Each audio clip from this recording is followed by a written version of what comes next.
മക്കത്ത് പോയാൽ കിട്ടുന്ന 3 പ്രതിഫലം. ഒന്ന് ആ മനുഷ്യന്റെ ജീവിതത്തിൽ ചെയ്ത പാപങ്ങൾ അള്ളാഹു പുറത്തു കൊടുക്കും. ഉമ്മ പ്രസവിച്ചതുപോലെ ആക്കി കൊടുക്കും. 2 മക്കത്ത് പോയവർക്കൊക്കെ അറിയാം, എത്ര സുഖമില്ലാത്ത മനുഷ്യനും അവിടെ ചെന്ന അവൻ ആരോഗ്യം കിട്ടുമെന്ന് നബിയുനാ റസൂലുള്ളാഹി. ദാവൂദ് നബി അലൈഹിസ്സലാമിനോട് അള്ളാഹു പറഞ്ഞു കൊടുത്തു, അവിടെ ചെന്നാൽ ഏത് രോഗിക്കും അള്ളാഹു ആഫിയത്ത് കൊടുക്കുമെന്ന് നബിയുനാ റസൂലുള്ളാഹി. 3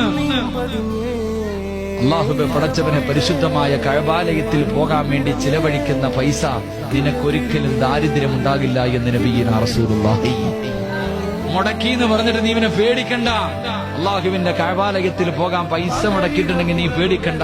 നിന്റെ ജീവിതത്തിൽ ഒരിക്കലും ഒരുത്തന്റെ മുന്നിലും കൈനീട്ടേണ്ട ഗതി അള്ളാഹു നിനക്ക് തരില്ലെന്ന് നബിയുനാ റസൂലുള്ളാഹി സ്വല്ലല്ലാഹു അലൈഹി വസല്ലം. അള്ളാഹു അവിടെ എത്താൻ ഭാഗ്യം നൽകി അനുഗ്രഹിക്കും.